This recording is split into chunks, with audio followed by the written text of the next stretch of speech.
नमस्कार, BPL news में आपका स्वागत है दोस्तों। आज हो गया 26 जून, जो फटाफट ब्रेकिंग न्यूज़ निकल के आ रही है कि करके जाने के दोस्तों बड़ी खबर। यूपी जिला पंचायत इलेक्शन, सुभाषपा प्रमुख राजभर ने चुनाव में समाजवादी पार्टी को समर्थन देने की घोषणा कर दी है। जी हाँ, दूसरी बड़ी अपडेट में आपको बताएंगे। फिलहाल यूपी में समाजवादी पार्टी ने लगाया पोस्टर, कहा खेला होई। जी हाँ, बंगाल में खेला होवे का भोजपुरी मॉडल यूपी में 2022 में खेला होवी। तीसरी बड़ी अपडेट, यूपी विधानसभा चुनाव 22 में भाजपा को हराने की कवायद में जुटे वामपंथी अखिलेश यादव को समर्थन देने की तैयारी। जी हाँ, लेफ्ट पार्टियां देंगे अखिलेश को समर्थन।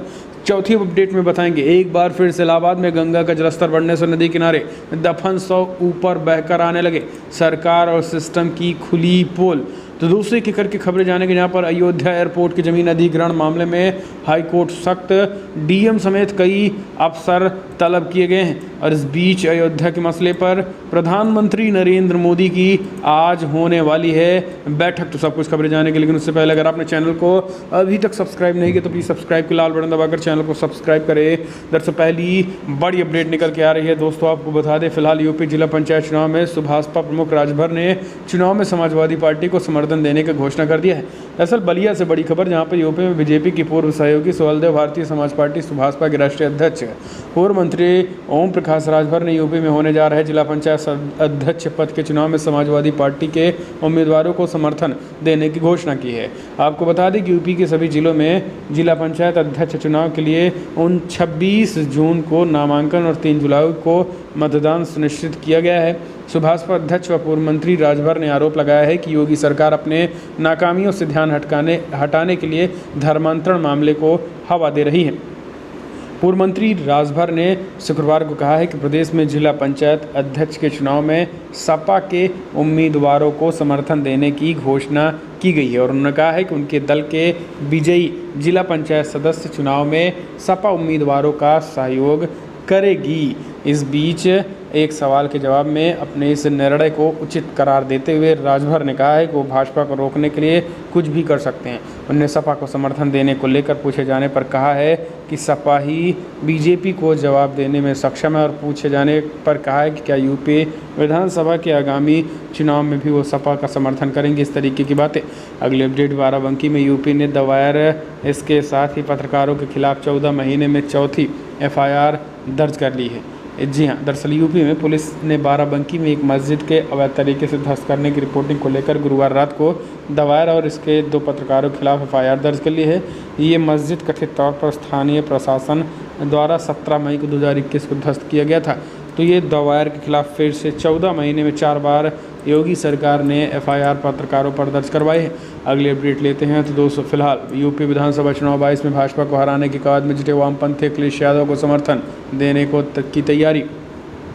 दरअसल यूपी में बेशक वामपंथी पार्टियों को चुनावी राजनीति में कम करके आंका जाता रहा हो, लेकिन प्रदेश के कुछ जिलों में अपने बचे हुए जनाधार के बलबूते 2022 के विधानसभा चुनाव की तैयारियों में वो नए उन्नत के से जुट गए हैं। भारतीय कम्युनिस्ट पार्टी सीपीआई का दावा है कि वो भी अभी प्रदेश की करीब 100 सीटें ऐसी हैं जहां उसका ठीक ठाक वोट बैंक है और वो चुनावी नतीजों को प्रभावित कर सकती है। सीपीआई की कोशिश है कि भाजपा और योगी सरकार के खिलाफ बनने वाले विपक्षी गठबंधन का वो भी अहम हिस्सा बने और समाजवादी पार्टी को मजबूत विकल्प के तौर पर उभरने में अपना पूरा सहयोग दें।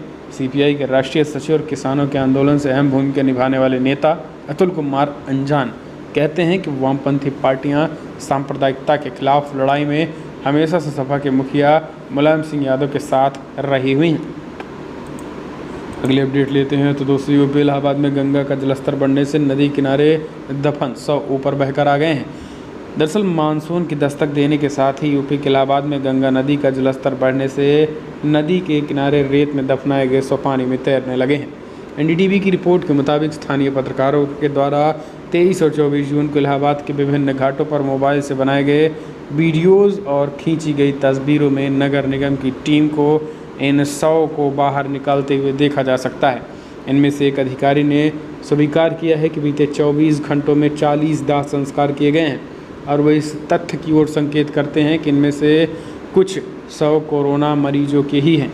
नदी से बाहर निकाले गए 100 में से एक के हाथ में सर्जिकल दस्ताने थे और 100 के मुंह पर अभी से भी ऑक्सीजन ट्यूब लगी हुई है।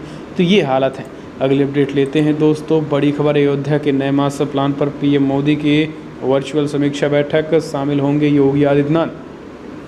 कोरोना वायरस संक्रमण की पहली लहर कम होने के बाद बीती 5 अगस्त को रामनगरी अयोध्या में भव्य राम मंदिर निर्माण की भूमि पूजन करने वाले प्रधानमंत्री मोदी अयोध्या के विकास दर को लेकर बेहद गंभीर हैं।